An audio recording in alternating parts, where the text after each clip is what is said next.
Wabarakatuh. Waalaikumsalam Waalaikumsalam warahmatullahi warahmatullahi wabarakatuh. wabarakatuh. Selamat Tidak, pagi. begini Pak, coba saya tes keluar dulu karena tadi itu pas keluar Silakan masuk lagi sudah bagus. untuk eh, Oke Pak? ketua kelas, silahkan untuk Oke. menyiapkan memimpin doa sebelum kita mulai pembelajaran. Silakan. Pak Maslim, mohon maaf itu tolong nanti Ibu Kurniatinya itu disuruh diam dulu karena dia ribut itu nanti mengganggu videonya. Teleponnya dikasih mati, Bu. Ibu Kurniati. Iya weh. Mikrofonnya dimatikan, ya. Ya, Ya, dianu oke. saja, berdoa sudah. Ya. Oke. Jadi saya Pak, ya Ya, teman-teman, silakan. teman-teman sebelum kita memulai pelajaran terlebih dahulu kita membaca doa. Doa dimulai. A'udzu billahi minasyaitonir rajim. Bismillahirrahmanirrahim. Alhamdulillahirabbil alamin. Allahumma shalli wa sallim ala Muhammad wa ala ali Muhammad. اللهم علمنا بما ينفعنا وانفعنا بما علمتنا اللهم زدنا علما وارزقنا فهما ربنا آتنا في الدنيا حسنة وفي الآخرة حسنة وقنا عذاب النار والحمد لله رب العالمين. Baik. Selanjutnya mari kita membaca Al-Quran dengan surah Al-Fatihah. Secara bersama-sama. Bismillahirrahmanirrahim. Alhamdulillahirrahmanirrahim. Ar-Rahmanirrahim. مالك يوم الدين إياك نعبد وإياك نستعين اهدنا الصراط المستقيم صراط الذين أنعمت عليهم غير المغضوب عليهم.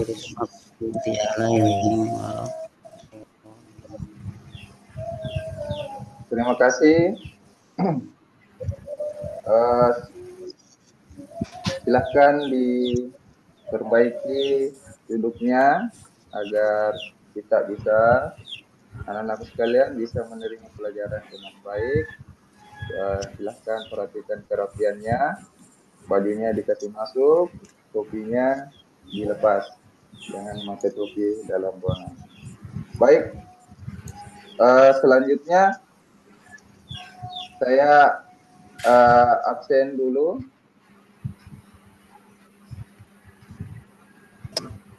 Yang pertama,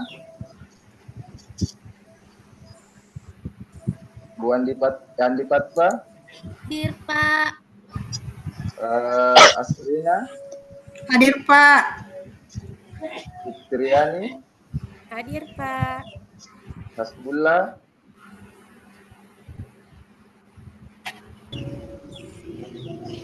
Izin tadi dia, Pak. Ya, Bapak. Oh ya. Oh, hadir. Ada sudah. Kartini.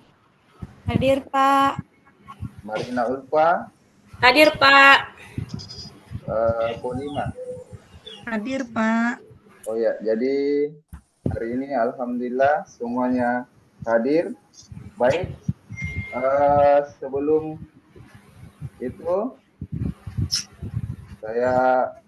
kita masuk pembelajaran hari ini, yaitu pembelajaran tentang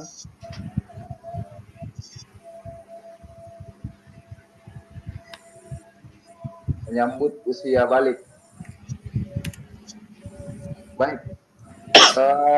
Adapun tujuan pembelajaran kita pada hari ini yaitu di akhir pembelajaran ini anak-anak sekalian harus memahami bagaimana itu tanda-tanda balik menurut ilmu fikih dan ilmu biologi.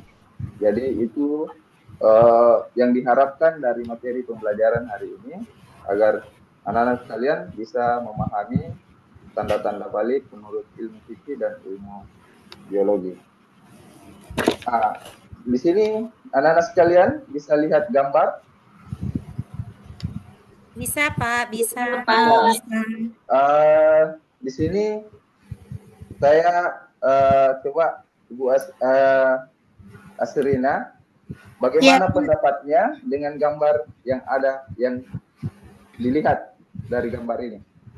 Kalau saya lihat di sini kan Pak, ada yang bayi baru lahir belum bisa ngapa-ngapain, terus yang kedua ini yang dari belakang saya lihat Pak ini terus ada lagi yang masih merayap, terus ini ada anak-anak kayak TK sudah Pak, kayak baju TK ini, terus ini SD, ini celananya SMP, ini SMA, ini sudah kayak bapak-bapak, ini sudah kakek-kakek Pak, yang terakhir yang pegang tongkat.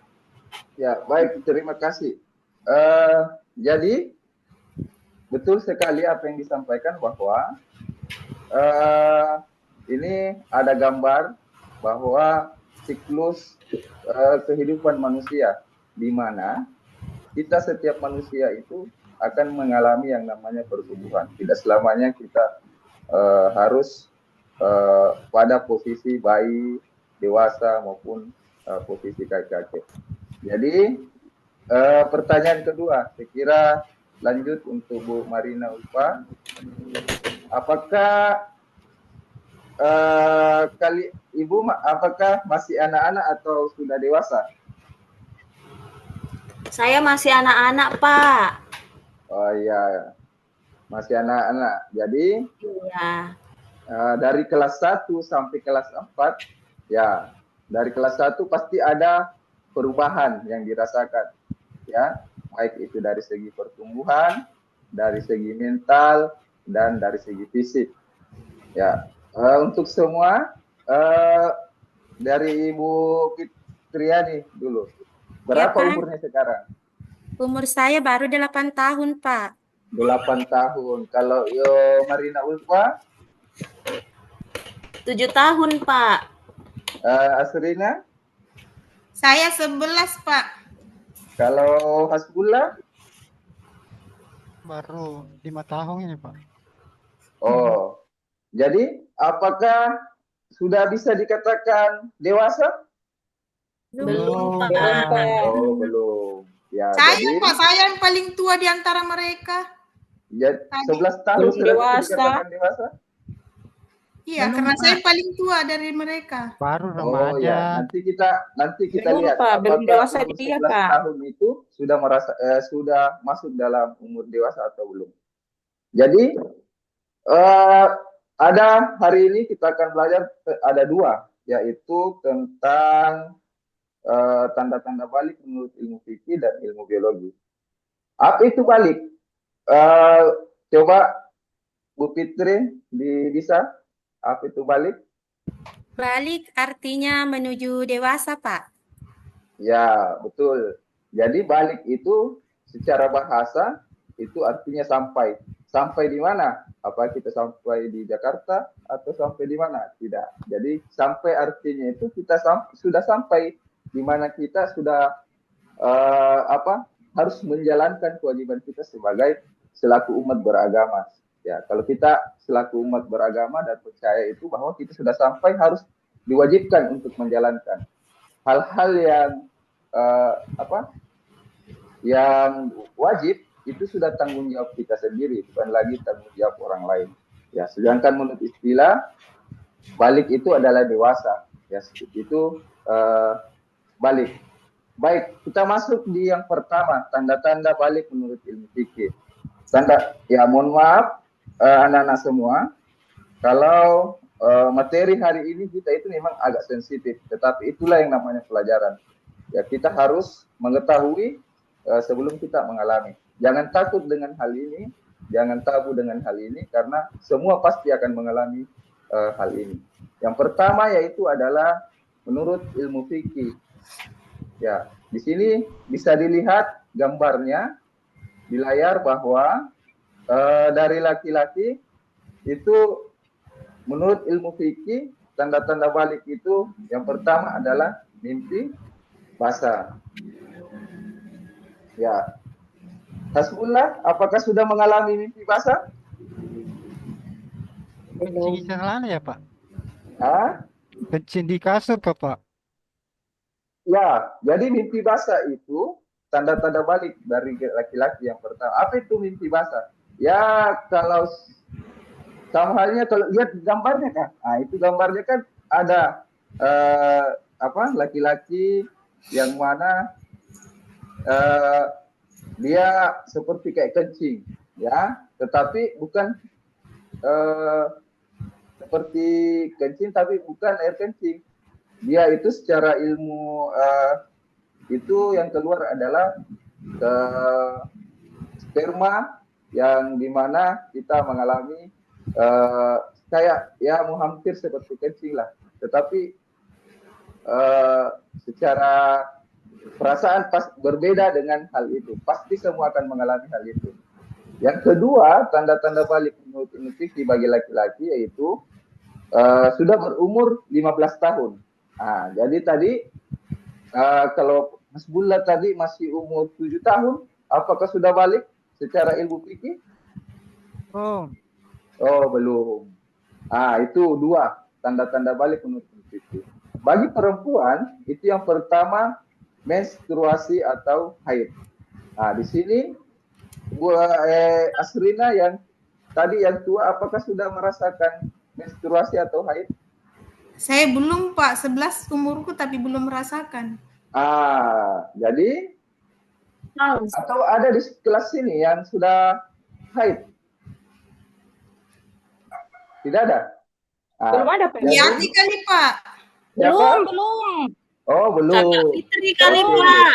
Kakak Fitri kayaknya, Pak. Saya belum, umurku baru 8 tahun. Oh, iya. Kakak Andi Fatma, Pak. Saya baru 2 tahun umur saya, Kakak. Kenapa bisa masuk sekolah, Pak? Kalau 2 tahun, Kak. Oke, jadi ya baik, saya jelaskan dulu bahwa haid dan atau menstruasi itu pasti yang namanya perempuan mengalami. Jangan takut dengan hal ini, apabila terjadi jangan kaget. Langsung keluar namanya langsung ada yang keluar ya sama dengan mimpi basah tempat keluarnya, tapi berbeda. Di perempuan itu seperti darah. Ya, itu darah. Bagaimana sikapnya jika mengalami hal itu? Ya jangan kaget, karena semua pasti akan mengalami. Langsung bertanya saja sama siapa? Sama orang tuanya yang paling dekat, terutama sama ibunya. Tanya sama ibunya, Bu, kenapa saya seperti ini? Saya mengalami seperti ini. Nah, jangan takut, karena semua pasti akan mengalami. Ya, tanda-tanda yang kedua sama, yaitu 15 tahun.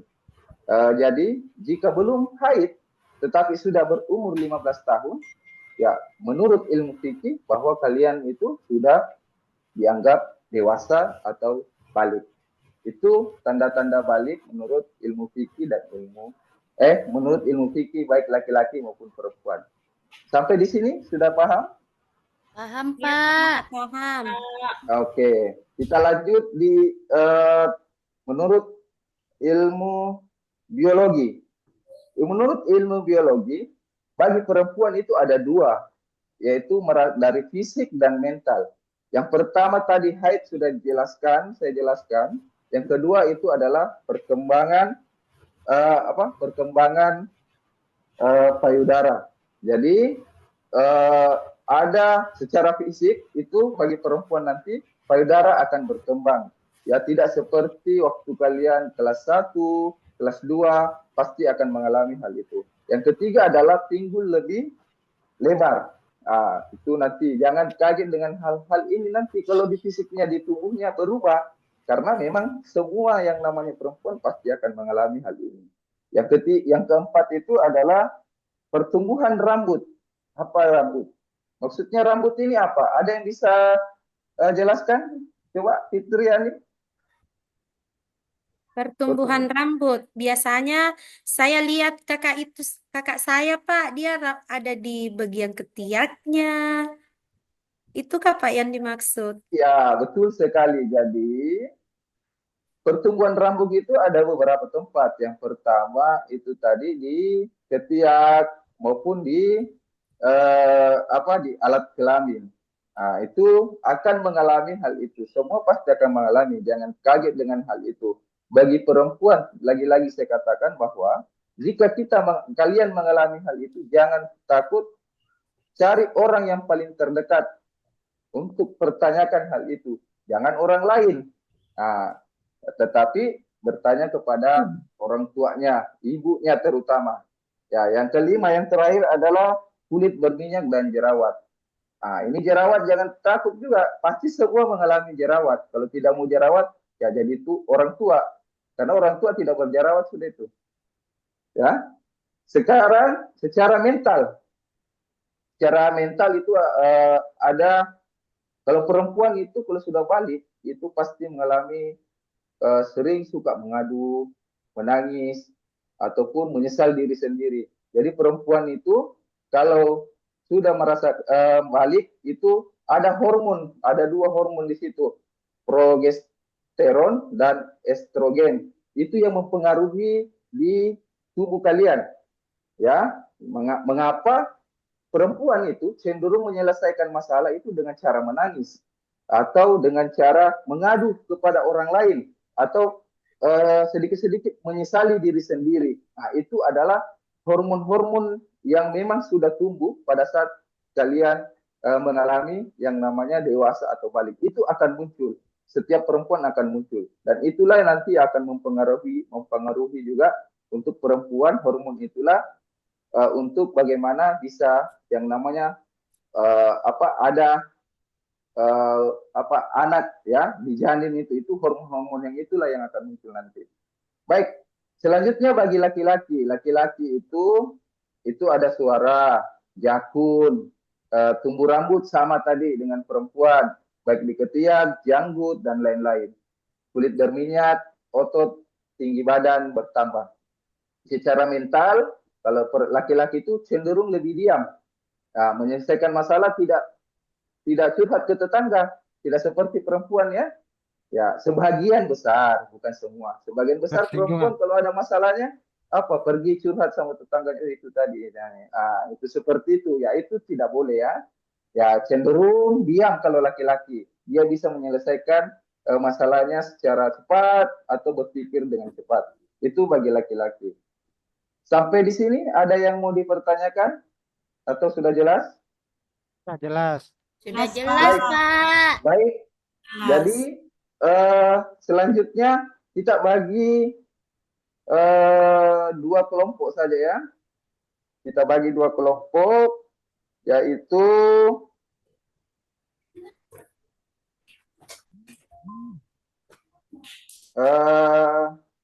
kelompok yang pertama yaitu ada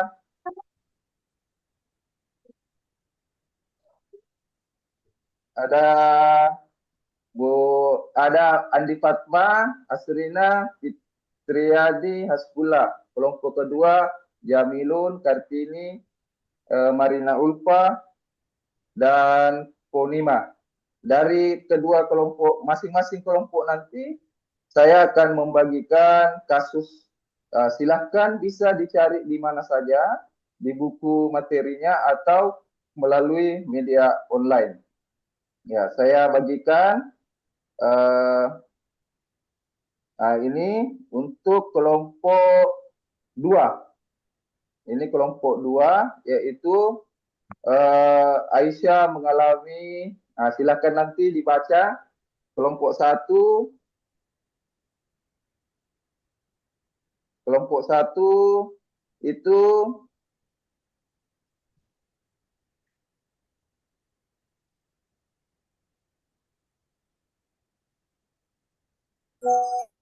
kelompok 1, ini dia kasusnya dan silahkan diselesaikan. Saya beri waktu 1 menit, bisa diselesaikan dengan sekarang. Nanti masing-masing perwakilan akan mempresentasikan. Jika ada yang merasa sulit, silahkan bisa dipertanyakan. Kita selesaikan secara bersama-sama. Silahkan berkumpul dengan kelompoknya masing-masing. Baik, Pak.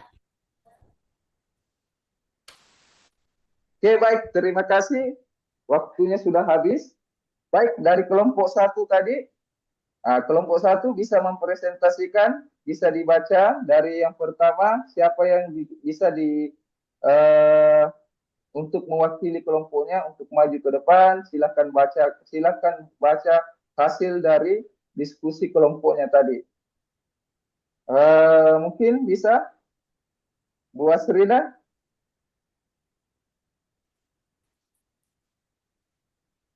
Saya Eh, tadi Pak kelompok berapa? kelompok Saya tadi kelompok 1, Pak. ya silakan. Nilai Ini kasusnya Putri. kelompok 1. Jadi kelompok 1 itu kasusnya yang pertama itu adalah Ahmad itu adalah siswa kelas 6. Dia tiba-tiba mengalami mimpi basah. Dia pertama kali, ya. Jadi dia merasa bingung apa yang terjadi sama tubuhnya. Dia bertanya-tanya apakah dia ini sudah dewasa atau belum. Jadi Ahmad ini dia ingin tahu secara biologis apa yang terjadi saat mimpi basah. Nah, yang pertanyaan pertama, apa yang dimaksud dengan mimpi basah? Yang kedua, apakah mimpi basah merupakan tanda balik dalam Islam? Yang ketiga, bagaimana mimpi basah terjadi menurut ilmu biologi? Apakah apa yang harus dilakukan Ahmad dalam agama setelah mengalami mimpi basah? Mungkin Asrina bisa mewakili kelompok dari 1, silakan maju ke depan, dan satu temannya lagi yang mendampingi, silakan. Waktunya Pak Maslim, waktu. Ya, baik. Ya, bisa mungkin satu, Serina, apa ya, nomor 4 langsung, apa yang harus dilakukan Ahmad setelah mengalami mimpi basah secara agama? Mandi bersih, Pak. Dari hasil teman-teman katanya mandi bersih, mandi junub. Betul sekali. Jadi semuanya setelah kita mengalami mimpi basah, kita harus membersihkan diri. Mandi wajib atau mandi junub. Apa itu mandi junub? Nanti kita pelajari di minggu pertemuan selanjutnya. Baik, sekarang kita masuk di di kelompok 2. Kelompok 2 tadi ada pertanyaan ini bahwa Aisyah mengalami menstruasi pertama kali, ya. Secara agama ia juga ingin tahu apakah menstruasi berarti harus memulai melaksanakan kewajiban agama seperti salat dan puasa. Tadi kelompok 2 ada Kartini, teman-temannya yang lain, silahkan bisa dijawab, maju ke depan dan dipresentasikan. Ya, cukup di nomor 4 juga lah, silahkan Bu Kartini. Ya, terima kasih. Di sini saya menyampaikan, Pak, bagaimana cara menjaga kebersihan selama menstruasi sesuai syariat Islam dan ilmu kesehatan.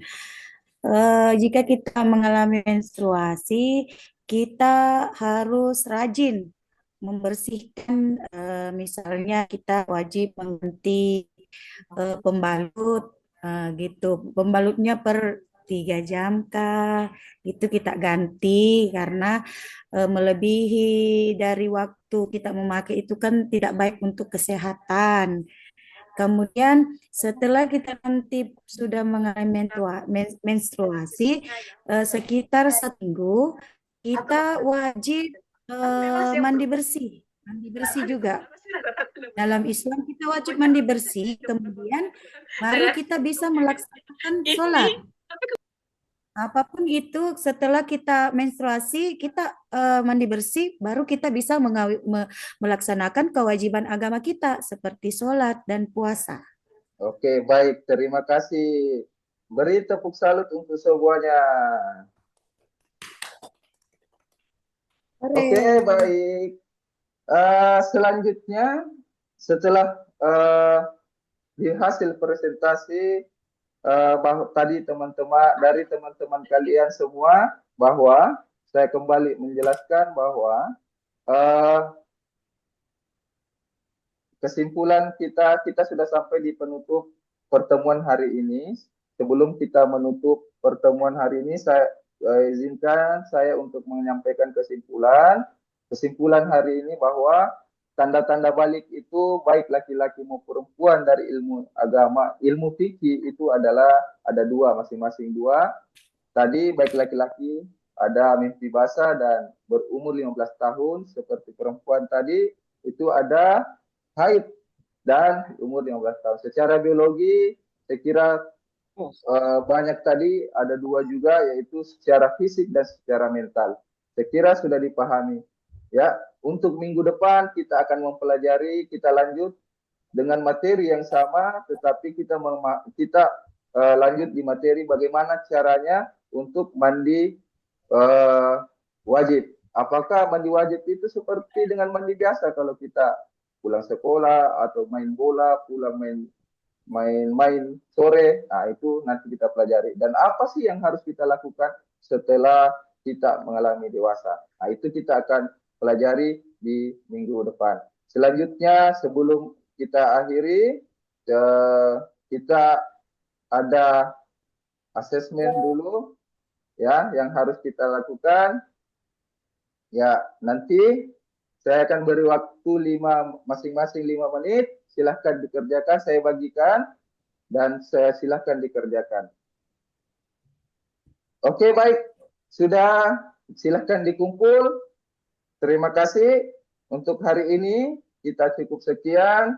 Kita refleksi dan saya akan membagikan sticky note untuk masing-masing ditulis apa yang kalian, bagaimana perasaan kalian untuk hari ini. Apakah materi hari ini kalian merasa puas atau bagaimana? Silahkan ditulis ya kertas sticky note yang sudah saya bagikan dan dikumpulkan bagi yang sudah.